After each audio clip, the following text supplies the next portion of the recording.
Esto es Lilith en CDN.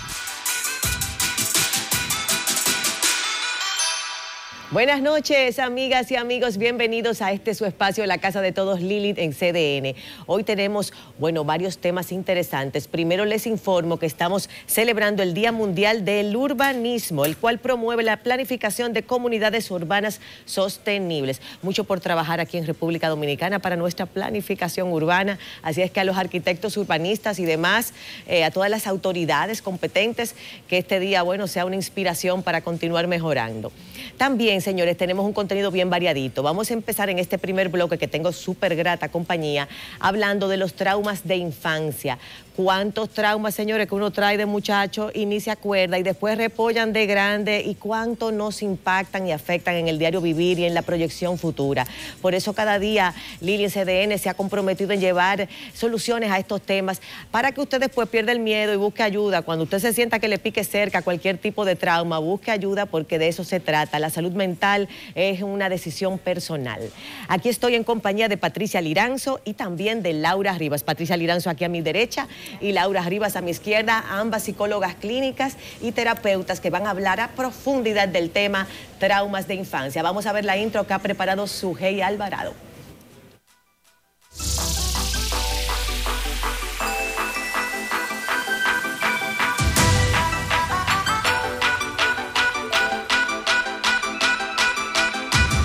Ninguna etapa es más intensa, maravillosa y vulnerable a la vez que nuestra infancia. Esas primeras experiencias marcan por siempre no solo gran parte del rumbo de nuestra vida, sino también la visión que tenemos de ella. El vínculo que establecemos con nuestros cuidadores, con esos padres que nos guían, cuidan y arropan, nos ofrecerán los pilares de nuestro desarrollo para crecer con seguridad y autonomía. Pero si algo falla, si el escarpelo de la violencia, de la desgracia o la casualidad aparece en nuestra vida cortando el rumbo de esa infancia, la huella se quedará ahí por siempre. Los psiquiatras llaman a estas situaciones estrés precoz, hechos ocasionados por traumas físicos o emocionales que van a alterar en gran parte el rumbo de nuestro desarrollo y nuestra madurez. La herida va a quedar en nuestro cerebro. Ese pico tan grave de estrés y sufrimiento deja su lesión, provocando que, llegada a la edad adulta, tengamos más riesgos de desarrollar algún tipo de depresión o algún trauma. Pero ahora bien, ¿quiere esto decir que todos los que hayan sufrido un trauma en la infancia van a padecer obligatoriamente una depresión? Hoy, en Lilith en CDN, trataremos traumas de infancia. ¿Cómo superarlos? Bienvenidos.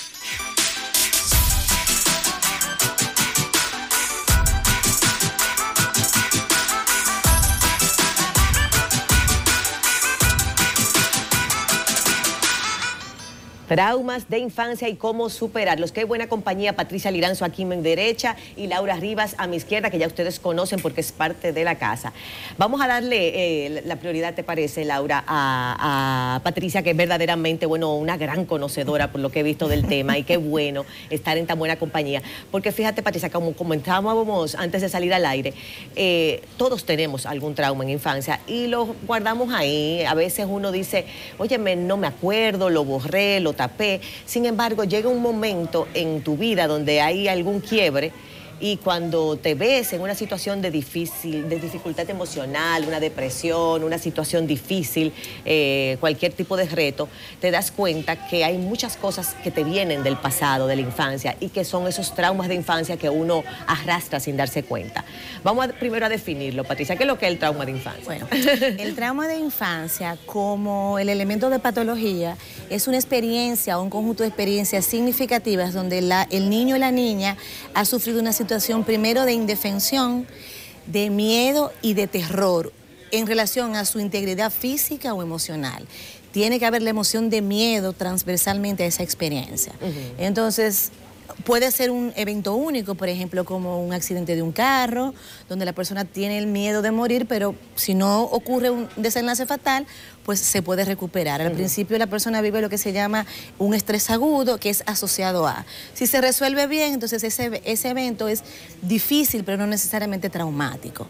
Pero, por ejemplo, hay eventos únicos, como por ejemplo una violencia sexual o el suicidio de un ser cercano, el papá o la mamá, que son eventos únicos, pero que dejan matices en todo el sistema del niño o la niña que lo vive. Dejan secuelas de por vida porque el sistema completo que lo envuelve cambia. Claro, por ejemplo, que a las personas que emigran y se desarraigan producto de situaciones de conflictos de guerra o situaciones de asilo político, esa experiencia es vivida como un trauma. Entonces, ¿qué pasa? Toda experiencia que puede ser vivida como un trauma, solo se convierte en trauma cuando tiene consecuencias que que intervienen en el funcionamiento de la persona. O sea, puede quedar, vamos a decir, un poco oculto ese trauma y, como bien dijo yo ahorita, repollar en un momento determinado de alguna prueba. Y ahí tú te das cuenta que hay algo ahí que tú no has curado. Exacto. Usualmente los traumas de tipo complejos, que son lo mismo que acabo de explicar, una experiencia donde el niño o la niña se ha sentido con miedo e indefensa, si ocurre en el largo plazo y de manera sistemática, es lo que se llama un trauma complejo. Para las personas a veces es más fácil entenderlo, la gente que van a la guerra. Como una persona que va a la guerra tiene que estar constantemente en su respuesta, en su respuesta de alerta hacia la protección física, ese mecanismo que se activa no descansa y eso produce entonces secuelas físicas, emocionales, etcétera. Cuando la gente lo entiende en la guerra, más fácil que, por ejemplo, cuando un niño o una niña vive algún tipo de experiencia de maltrato psicológico, en cualquiera de sus denominaciones, sexual, físico, emocional o psicológico, y la negligencia, que es el menos conocido de los tipos de abuso. Esas experiencias usualmente comienzan bien temprano en la vida de un niño y una niña, y el elemento que lo complica más es que es una persona querida y un padre o una madre. Sí, de quien tú dependes, por eso es tan traumático. ¿Cómo nos damos cuenta, Laura? Normalmente, como decíamos, nos damos cuenta en la adultez que tenemos esos traumas, y decíamos ahorita que al final, cada vez que uno va a tratar, ustedes como psicólogas, a alguien con alguna depresión o con alguna dificultad emocional, si nos vamos a la causa o origen de esa de esa situación, de esa conducta, de esa persona, te llegas a un trauma de infancia, o sea que vienes terminando ser el alfa, o sea, la piedra original del conflicto de cada persona, sus traumas de infancia. Sí, vamos viendo que usualmente la sintomatología puede presentarse incluso en la infancia misma. Lo que pasa es que suele confundirse con otros diagnósticos. Cuando vemos personas que han vivido, por ejemplo, traumas complejos, van recogiendo diagnósticos a través de su vida. Se puede manifestar, por ejemplo, en la infancia. O sea, que son muchos eventos traumáticos en lugar de uno solo. En el caso del trauma complejo, tú vas a tener el elemento de que se mantiene la frecuencia y la duración en el tiempo. Y usualmente también tienen un concepto, una parte como de captividad, donde el niño siente que no puede salir de esa situación, como es, por ejemplo, el abuso en casa, siendo él la víctima o tan solo observándolo. Entonces vamos viendo cómo la persona desde su infancia puede presentar sintomatología, y luego en la adultez sí puede ver trastornos específicos como la depresión, la ansiedad, el uso de sustancias.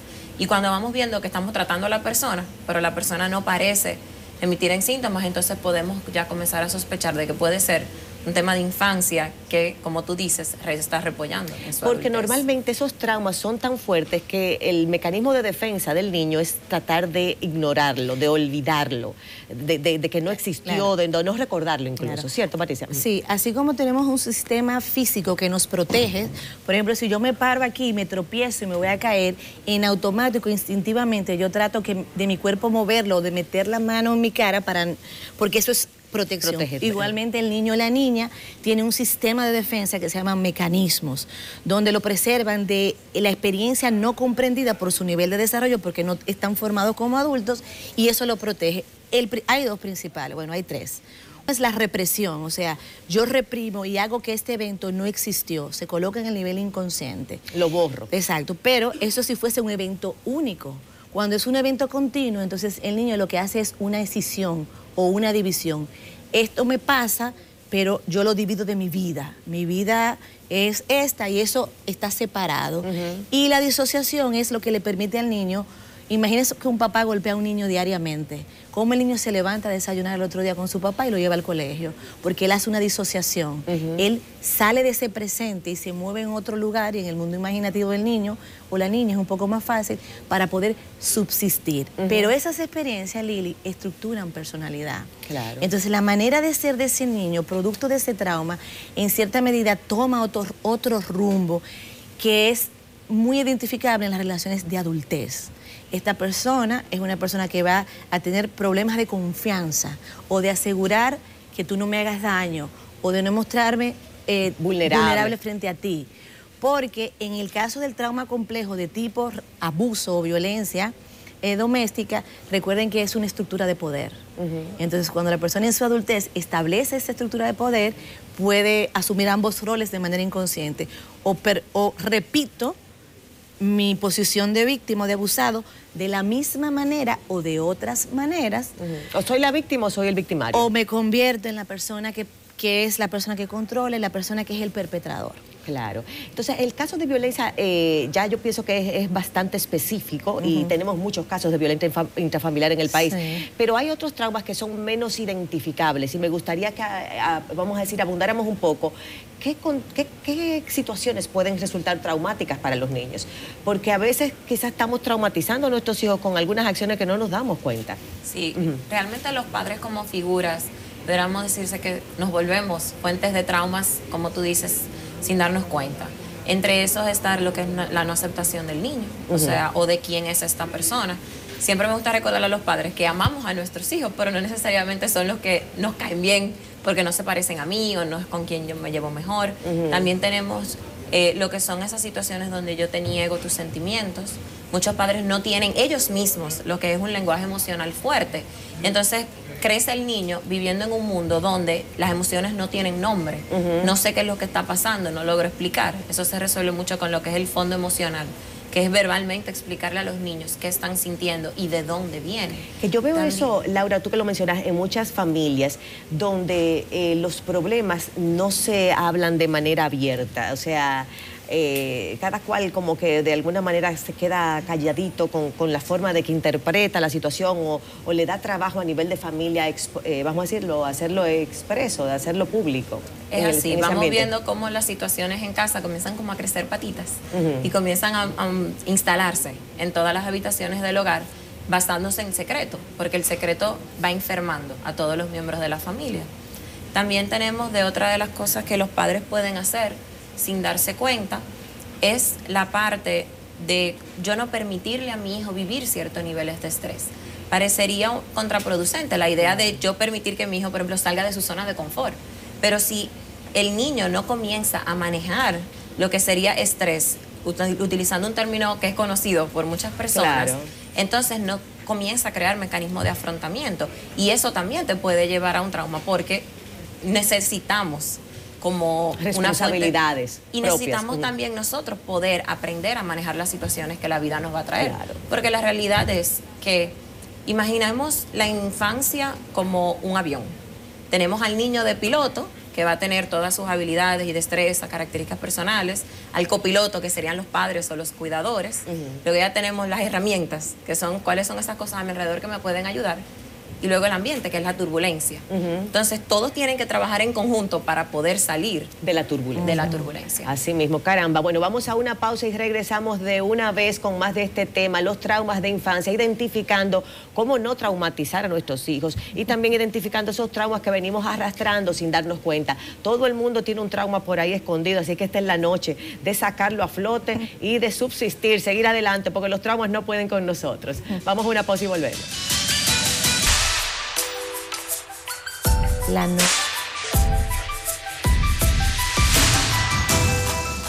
Seguimos hablando aquí de traumas de infancia. Caramba, cuántas aristas tiene este tema. Y entramos en la plataforma de la negligencia, que ahí fue que esto picó duro, porque es verdad. Tenemos un mundo actual donde padre y madre trabajamos, donde hay mucho estrés laboral, donde hay mucho estrés para buscar los chelitos, donde uno vive un huye-huye y a veces no tenemos el tiempo para entrar en ese mundo inocente, tierno, dulce, y fantástico de los niños. Y eso crea un trastorno que es la negligencia, decías. Sí, la negligencia es un tipo de abuso. Es perdón. el quizás menos conocido porque la gente solamente lo asocian a si yo no te estoy alimentando bien, que si no te tengo un techo seguro, que si no te pago en la escuela. Pero la mayor negligencia que uno puede evidenciar, que se consideran como, si no es muy prolongada, pero puede ser parte tanto de un trauma complejo que genera estrés postraumático, que es la categoría diagnóstica, como pequeños traumas, que es que tú no has estado disponible para mí. O sea, me siento abandonado o abandonado emocionalmente. Esa es la experiencia. O sea, el padre está ahí físicamente, pero no está en atención ni en presencia a las necesidades y al mundo de esa niña o de ese niño, que necesita que tú me escuches, que tú juegues conmigo, que tú veas este muñequito conmigo, que pintes conmigo, exacto, que veas... o que simplemente me escuches, que yo te estoy hablando de lo que me pasó para poner niños más grandes, de 6, 7, 8 años, lo que me pasó en la escuela, porque la madre o el padre o están ocupados en responsabilidades o están ocupados en su propia vida. Que también son elementos. Entonces la negligencia pasa desapercibida, sin embargo es un evento que en el conjunto puede convertirse en un evento traumático. Y crear mucha inseguridad en ese adulto luego. Ah, claro, porque de cierta manera una de las maneras como un niño integra valor propio es a través del vínculo con sus objetos de amor, mamá y papá o quien funjan como tal. Entonces ellos son los que me ayudan a mí a saber que yo estoy disponible y me permiten lo que decía Laura, la libertad de protegerme, pero de darme espacios para yo ser autónomo. Entonces, y sentirme capaz, entonces, ese equilibrio de te valido pero te frustro, de manera balanceada, es necesario para crear para uno más o menos ser una persona estable. El yin-yang. Exactamente, lo que pasa es que es muy fácil teóricamente y sí, muy difícil prácticamente. Un niño que vive una negligencia de madre o padre, donde, por ejemplo, como no estoy dispuesta a atenderte, te permito todo, ese estilo de padre parental permisivo, es un tipo de negligencia porque tú no estás otorgándole al niño las experiencias de vida que lo van a ayudar a él, a ella o a él a estructurarse como una persona que funcione. Ni los límites, porque todos tenemos límites que no podemos transgredir. Qué interesante. Los principales traumas de infancia que de alguna manera desencadenan en problemas en la adultez, ¿cuáles son? Tenemos el abuso en todas sus formas, que sería físico, emocional, psicológico, o también que puede ser hacia el niño o hacia incluso el del padre a la madre o entre la pareja. La violencia doméstica también, tenemos las situaciones de guerra, que por suerte en nuestro país no se dan, pero sí se da la violencia extrema en ciertas zonas del país, que eso también pudiera ocasionar trauma. Y Laura, perdona, ahora que tú dices las situaciones de guerra, pensando yo en nuestros padres que vivieron épocas represivas como la dictadura de Trujillo y una serie de cosas que a cualquiera lo andaban buscando y andaba huyendo, sépanlo. Y uno dice, bueno, es una forma de crianza distinta la que tuvieron nuestros padres de la que hemos desarrollado nosotros ahora. Muchos dicen que nosotros somos la generación, nosotras tres que estamos aquí, la generación sin pechuga. Porque cuando nosotros éramos chiquitos, la pechuga se la comían los papás y ahora que nosotros tenemos hijos y somos grandes, la pechuga se la damos a los hijos. Y se te pone a ver, óyeme, eso para mí es súper ilustrativo porque hay una generación, si bien es cierto que hay negligencia, que hay más cantidad de horas de trabajo y todo, si hay un criterio de yo le quiero dar a mi hijo lo que no tuve, de darle toda esa atención y seguridad. Claro, hay un peligro. Ahí hay algo, dime a ver. Ahí hay un peligro porque... la vida tuya no es la vida de tu hijo. Tu hijo o tu hija está en un contexto histórico distinto al tuyo, tiene unas necesidades diversas y en eso entonces yo no permito a ese niño o esa niña desarrollarse desde su propia estructura o naturaleza. O sea, sabemos que el temperamento está dado genéticamente y que el conjunto de todas las experiencias. Entonces, cuando yo quiero darle a mi hijo o mi hija todo lo que no viví, no estoy viviéndolo desde su realidad actual, sino desde mis carencias. Exacto. Entonces, mis carencias estructuran una manera que responden a mí, son proyecciones, se llama en psicología dinámica, no necesariamente lo que el niño o la niña necesite. No Entonces, son las carencias de ese niño. Exactamente, yo tengo que ser capaz de descubrir cuáles son las carencias que un niño del 2018 con 5, con 7, con 9, con 8 años tenga. En mi generación no vivimos de esa manera el bullying como ha vivido esta generación, que es un tipo de experiencia que se ha convertido en una experiencia que genera estrés postraumático. Claro. Nosotros no vivimos eso. Si a mí, ¿por qué? Porque no tenemos una tecnología que si a mí en el curso alguien me dijo, mira caco zanahoria, porque yo era bastante pelirroja, nadie lo sabía, eso se quedó en el curso. Yo le decía una cosa, le decía otra, y quedaba. Entonces, porque históricamente la sociedad no estaba con los niveles de apertura y la facilidad que me da lo instantáneo. Entonces, hay una experiencia cultural completamente distinta. Entonces, yo no puedo pretender cubrir mis faltas a mi hijo o mi hija, porque yo no sé si él tiene esas faltas. No, y que es otro mundo totalmente distinto, es un nuevo abismo, verdaderamente. ¿Cuáles son las recomendaciones para criar niños sin trauma? Y aquellas personas en la adultez que sienten que pueden tener un trauma, pero que no lo han identificado bien, porque como decíamos ahorita, bloqueamos. ¿Cómo se dan cuenta de qué etapa destapar? ¿Cómo ayudar a tus hijos? Primero que todo, darles confianza, cariño, tiempo. Sabemos que el tiempo es difícil, lo digo yo como madre que trabaja. Sin embargo, es tratar de que por lo menos ese ratico que estoy con mi hijo, mi hija, valga la pena y sea de calidad. Siempre recordar de que criar usualmente no es de uno solo, sino que es un equipo que está en conjunto, es una familia. Exactamente. También esa idea de darle límites claros, que sepa qué esperar, porque uno de los elementos más importantes del trauma es esa sensación de miedo y de sobresalto, de que yo no sé en qué momento puede venir, particularmente cuando son traumas impredecibles. Me puede pasar que me siento a riesgo y no tengo, porque soy un niño, la forma de defenderme de ese riesgo. De hecho, a nivel fisiológico, el cerebro de la persona que vive un trauma cambia, particularmente en los niños, porque esa sensación de estrés es tan alta que cambia su anatomía cerebral. ¿Y cómo se transforma esa anatomía cerebral? Vemos en la corteza cerebral que va cambiando. Pero más que eso... Se hacen más tímidos, se protegen más las personas, se arriesgan menos, por decirlo de alguna manera. Eso se puede dar. También tenemos personas que usualmente también tienen conductas desenfrenadas o descontroladas porque no tienen un concepto de lo que es el peligro, porque siempre lo he vivido, pero entiendo que lo más importante para aquellos que están criando es reconocer cuáles son mis propias carencias, cuáles son mis propias necesidades, saber de que esto no es algo sencillo, no es una receta que yo te doy y ya todo se trabaja así mágicamente, sino el trabajo individual de cada persona, de los padres, para entonces a su vez poder ayudar a sus hijos. ¿Cómo recuerdo mis traumas, Patricia? Bueno, usualmente... O identifico así en la memoria. Usualmente la persona llega al espacio terapéutico para trabajarse su trastorno de depresión, de ansiedad, trastorno obsesivo compulsivo o trastorno límite de la personalidad, que son donde uno puede ver el trauma. Pero hay personas que, dependiendo de la calidad del trauma, han recordado. O sea, porque si está reprimido totalmente en un evento, ha surgido una memoria, entonces eso los paraliza, porque conectando con lo que decía Laura, en el proceso del trauma complejo, cuando es por tipo abuso, hay una respuesta de paralización, porque el niño... Es un shock.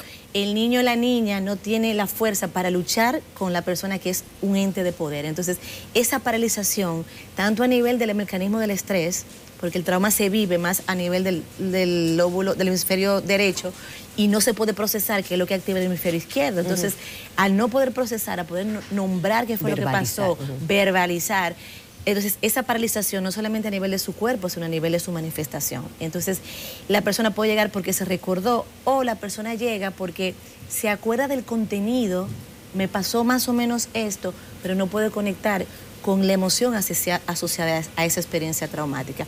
Por eso son personas que van a estar con afectación en la regulación emocional, ya sea porque estoy totalmente bloqueada a nivel de la lexitimia o porque estoy totalmente desregulada. Entonces, las personas desreguladas que han vivido, por ejemplo, trauma de tipo sexual, usualmente se hipersexualizan y tienen múltiples parejas como una manera concreta de poder lidiar con el control. Como alguien me ha despojado de mi cuerpo, yo soy la que decido a quién doy mi cuerpo. Pero la persona a veces está en esa hipersexualidad y se le olvidó que tuvo ese trauma. Y entonces en el proceso terapéutico sale o van surgiendo. A veces el trauma no llega a recordarse totalmente con el nivel de detalle, porque eso también es para la supervivencia emocional. Pero lo importante para que el trauma no siga afectándome en mi vida actual es yo poder trabajarlo en el espacio terapéutico para integrarlo. Porque ¿qué ocurre? O sea, porque o yo lo borro y entonces no lo sano, porque lo que hago es que lo borro con el Liquid Paper, pero está ahí. Está ahí y se manifiesta aunque tú no lo quieras. Entonces la integración, ¿qué es lo que implica? Cuando yo estoy en mi adultez y hay algo del medio ambiente, una palabra, el supervisor mío que me llamó la atención de un informe, y hay algo que activa ese trauma que no está consciente, ¿tú sabes quién es que reacciona? La niña de 5, 6 o 7 años, Patricia, que sufrió ese trauma. Entonces, cuando yo lo trabajo en el espacio terapéutico, es para integrarlo a mi experiencia y para poder dejar esa experiencia no olvidada, sino como superada. parte de mí. Exacto. ¿Qué pasa? Que como el mecanismo de evasión que se activó en el trauma para tú poder sobrevivir es el que yo quiero perpetuar, porque esa experiencia es dolorosa. Yo no quiero ir ahí porque la sensación física, emocional, corporal es tan fuerte que no siento que no tengo... Esa es la sombra de Jung. En cierta medida. Y tú me tienes que venir a traer aquí para hablar de Jung. De Jung también. Entonces, eso es importante Sí. que la gente entienda. Si la persona no integra el trauma, ¿qué va a pasar? Que mi vida va a seguir siendo determinada por lo que no quiero que la determine, que es esa experiencia. Tanto luché para bloquearla, para reprimirla, para no... que sigue manifestándose, yo quiera o no. Excelente, wow. Laura, ¿cómo podemos concluir este tema entonces? ¿Cuáles serían, vamos a decir, los principales puntos a tomar en cuenta para toda la audiencia sobre el tema de trauma de infancia? El trauma puede ser único, como puede ser sostenido en el tiempo, y su manejo va a depender de acuerdo a cómo sea. Cuando hablamos de traumas únicos es mucho más fácil superarlo, tanto para un niño como para un adulto. Ya cuando hablamos de traumas complejos, es importante, vital, de que la persona se acerque a un proceso terapéutico, sea niño, sea adulto, particularmente en casos de familia, como es el caso de la violencia doméstica, que involucra a todo el sistema familiar. Porque lamentablemente el trauma que no se integra es un trauma que se repite y vuelve a salir. Sí. Y ese es el punto que es muy interesante lo que tú señalas, porque como lo tapamos el trauma, entonces ahí digo yo, ¿y cómo tú vas a sacar el trauma si tú mismo lo estás tapando? Hay un proceso, seguro hay un detonante, un momento de prueba, que es el que te lleva de alguna forma a tocar fondo y tener que buscarlo, si no uno se la pasa tapando el asunto. Una cosa muy simple, que tú dices, bueno, nosotros las psicólogas que tenemos otro ojo, las personas que han vivido algún tipo de trauma complejo, tipo abuso y violencia, se le es tan difícil la negociación de cualquier cosa.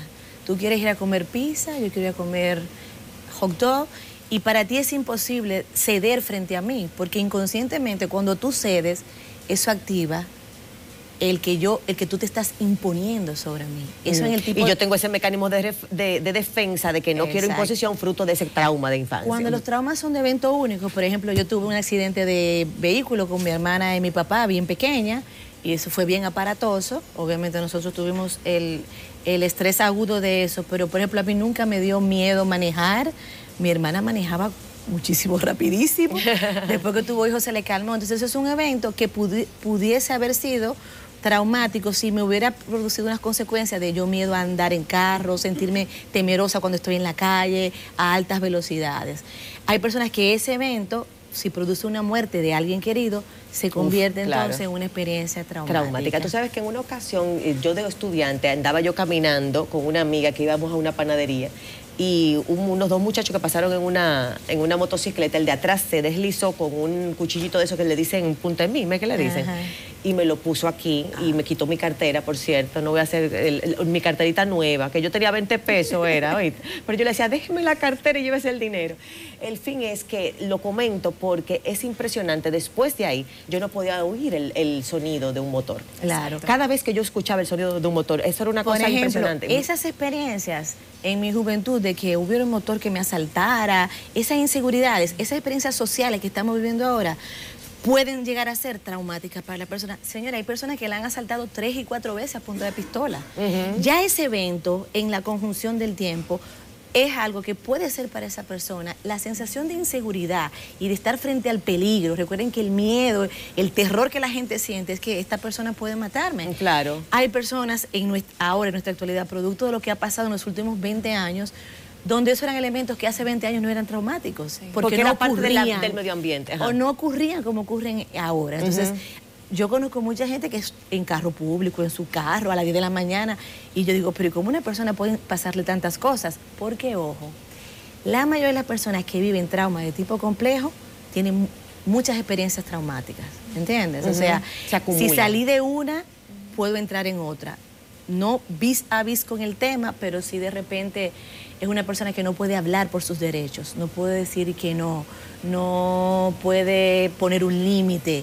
Eso es una consecuencia de alguien que probablemente ha vivido un trauma de tipo de abuso, de opresión o de dominación. Y algo muy importante que no se puede olvidar es la idea de que porque sea chiquito se le va a olvidar. Exacto. Muchas veces los padres o ocurren ciertas cosas en la casa o viven ciertos eventos los niños y dicen, no, pero él es chiquito, tranquilo, que eso se le pasa.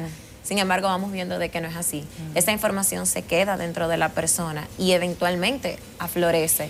Claro, vamos a tomar en cuenta de que dependiendo de la personalidad, del temperamento, de las otras vivencias que tenga, que pudiera ayudarle, pero no irnos con esa idea de que, no, porque él es chiquito y le dieron pela 3 años de su vida seguido, pero eso no importa porque eso pasó cuando se olvida. Eso se le va a olvidar. No es así, vamos viendo de que estas emociones se van quedando y tanto el cerebro como el cuerpo, el corazón no olvida. Y entonces ahí es que podemos ya comenzar a hablar. Bueno, pues muchísimas gracias, caramba. Cuánto que hablar. Estas chicas las volveremos a invitar para hablar de otros temas más. Gracias a Patricia Liranzo, que ha sido, bueno, tremenda luz, y por supuesto a la queridísima Laura Rivas. Traumas de infancia, ya usted sabe, cuidado con lo que hacemos con esos muchachos. Y a nosotros, los que ya estamos traumatizados, bueno, a empezar a revisar, a ver cómo uno se libera de todos esos traumas de infancia. Gracias por la sintonía. Vamos a hablar en el próximo bloque, déjenme contarle, de la deuda pública en compañía de 2 grandes economistas. Ellos son José Alfredo Guerrero y Rafael Espinal, quien es también coordinador de la Escuela de Economía de INTEC. La deuda pública, cuánto que aprender de eso también.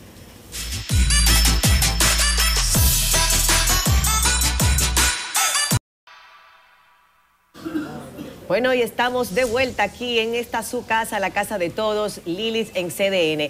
Y ahora el tema económico, pasamos de un tema psicológico a uno económico, la pública. Y la deuda pública es un buen nombre, porque déjenme decirle que públicamente todos estamos endeudados, eso es un hecho. Y aquí estoy en compañía de los mejores para hablar de nuestra deuda pública e individualmente colectiva. Hablamos de José Alfredo Guerrero, aquí a mi derecha, que ya conocen, economista de larga data. Y aquí a mi izquierda, Rafael Espinal, quien es economista y también coordinador de la Escuela de Economía del INTEC, en manos de profesores, pero como aquí no hablamos de tú, ustedes yo sé que son muy respetados, pero lo vamos a hacer como entre amigos, entre familia. La deuda pública, cuéntame, ¿cómo explicamos lo que es la deuda pública y qué es lo que está pasando? Bien, preparamos para la audiencia del programa, básicamente la deuda pública del gobierno, tal como tú señalas, es básicamente muy parecida a la de una familia. O sea, el gobierno genera gastos, esos gastos tiene que cubrirlo con ingresos, y lo que no puede cubrir entonces genera un déficit. Claro. Y ese déficit entonces tiene que financiarse. Y lo hace entonces buscando los recursos, tanto internamente como externamente, para completar ese déficit. Y lo hacen préstamos privados, al sector privado, a nivel de la banca privada o a nivel internacional, a organismos internacionales. O sea, el gobierno ya tiene buen crédito internacional, se financia básicamente con bonos soberanos en el extranjero y bonos que vende internamente con subasta. El 66% del stock de la deuda, que es alrededor de 30.000 millones de dólares, 31.000 millones de dólares, es una deuda en bonos, o sea, una deuda que se tiene con acreedores privados, gente que voluntariamente compra el crédito y el riesgo del país. Sí, que obviamente eso habla bien de que tenemos, vamos a decir, una buena vista desde el punto de vista de las personas que prestan, nos ven como un préstamo, vamos a decir, que no tiene mayores riesgos, por tanto nos prestan, pero sin embargo yo oigo muchos economistas que están escandalizados con el nivel de la deuda pública, en términos de que dicen que futuras generaciones pagarán lo que estamos adeudando hoy en día y lo que hemos estado acumulando. ¿Qué tan cierto es eso? Vamos a ver. ¿Quieres, Rafael? Vamos a ver, Rafael. Bueno, mira, lo primero es que ciertamente, como dice José Alfredo, la deuda ha ido creciendo mucho y él tiene unas gráficas que muestran ese crecimiento de la deuda en los últimos 10 años. Yo diría que desde el 2008 la deuda ha ido creciendo de manera importante. Hoy día la deuda total es una 40.000 millones si se suma la deuda del Banco Central, que es una deuda también que tiene el Banco Central con los que compran bonos del Banco Central. Pero la deuda del gobierno es alrededor de 31.000 millones de dólares. José Alfredo hablaba de los bonos y ese es un aspecto de la deuda importante. La deuda antes era una deuda con organismos como el BID, el Banco Mundial, o con países, como el caso de Venezuela, que tenía el Petrocaribe, una deuda importante. Antes el 32% de la deuda era una deuda con esos acreedores. Hoy día la deuda ha pasado a ser mayoritariamente, casi un 70%, con acreedores privados, con tenedores de bonos. Eso cambia lo que se llama el perfil de la deuda. No es lo mismo que te preste un banco a que sea un prestamista. Y no es lo mismo que te preste un país que te preste un organismo como el BID o el Banco Mundial o el propio Fondo Monetario en determinadas circunstancias a que te preste un banco o que a su vez está colocando esos bonos en el mercado, y por supuesto secundario. tiene un margen mayor, Tiene una tasa más alta. alta. O sea, Alfredo ha traído unas imágenes, vamos a irla poniendo para ver estos gráficos que tú has traído que son tan interesantes. Sí, podemos ir viendo ya. Es un escalonamiento de la deuda. Ajá, lo que tienes ¿y aquí. cómo lo vemos? Mírala ahí, ya lo tenemos. Lo tenemos acá. Sí, fíjate, esta primera gráfica lo que muestra es los gastos del gobierno, desde el año 2000 al año 2017. Entonces esos son los gastos que están en rojo, ¿no? Si yo a eso le pongo entonces otra escalerita con los ingresos, vemos que los ingresos entonces es la línea azul. Fíjate que del 2000 a 2007, 2008, prácticamente estaba muy parejo, pero fíjate que ya a partir del 2008, 2009, ya la brecha entre ingresos y gastos aparece entonces más alta, ¿no? Y eso se va acumulando. Esa deuda. Se va acumulando y se va pagando. Estos son las cuentas fiscales, esto es un flujo, esto es lo de todos los años. Y claro, el stock de la deuda viene por el financiamiento. Entonces, fíjate, esa diferencia entre ingresos y gastos, le damos a otro clic, entonces vemos una gráfica debajo, fíjate que está por debajo del cero, que indica entonces la magnitud de ese déficit. Claro. Y lógicamente ese déficit entonces tiene que financiarse. Fíjate la raya negra, que es prácticamente simétrica, y entonces es lo que indica que lo que el gobierno presenta en el presupuesto como un déficit, tiene que buscarlo. En el financiamiento, que no necesariamente son en esos organismos como el BID y demás, que son organismos internacionales que tienen tasas más blandas y facilidades, y sino plazos que tienen más que buscarlo largos. en el ambiente privado, que ya es otras 500. Claro, con el inconveniente de que los bonos se colocan a un periodo de tiempo, digamos a 5 años, a 10 años, y se pagan intereses solamente, pero cuando vencen hay que refinanciar esos bonos. Y la tendencia que hay hoy día en el mercado internacional es que las tasas de interés están subiendo, lo que quiere decir que a la hora de que renegociemos esos bonos, tendremos que pagar una tasa más alta para poder liquidar esos bonos y volver a endeudarnos por el monto del vencimiento del bono. De manera que el riesgo que hay es que ese servicio de los intereses vaya subiendo de manera escalonada en la medida en que suben las tasas de interés de los bonos que se colocan en el mercado internacional. Y entonces, ¿cómo se va a cubrir ese déficit? ¿Cómo se imagina ustedes como economistas que se va a cubrir ese déficit? Sí, en el tema de los bonos realmente son a más largo plazo. Cuando un país empieza a emitir bonos, los bonos son a corto plazo, porque el mercado tiene que ir conociendo el riesgo del país. Fíjate que los primeros bonos soberanos que se emiten en el 2001 fueron a 5 y 6 años, pero entonces no pudieron pagarse por la crisis de Baninter. El país entonces empieza nuevamente en el 2009 a emitir bonos y comienza entonces a aumentar los plazos. O sea, en las últimas emisiones el gobierno ha estado cada vez más ampliando los plazos, tiene bonos a 30 años, tiene incluso bonos emitidos en los mercados internacionales en pesos, que es una cosa que no hacen muchos países. O sea, el crédito de la República Dominicana a los ojos de los inversionistas es un buen riesgo. Entonces, por eso tú ves el tema de la dinámica de los bonos es que ha aumentado cada vez más el saldo en bonos y las tasas de interés han sido cada vez menores. O sea, el gobierno está como una persona que tiene un buen empleo y entonces en tiempo que hay mucha liquidez bancaria... Gastamos todo, pero después que no nos vayan a votar. También los bancos te están llamando y realmente te es fácil endeudarte.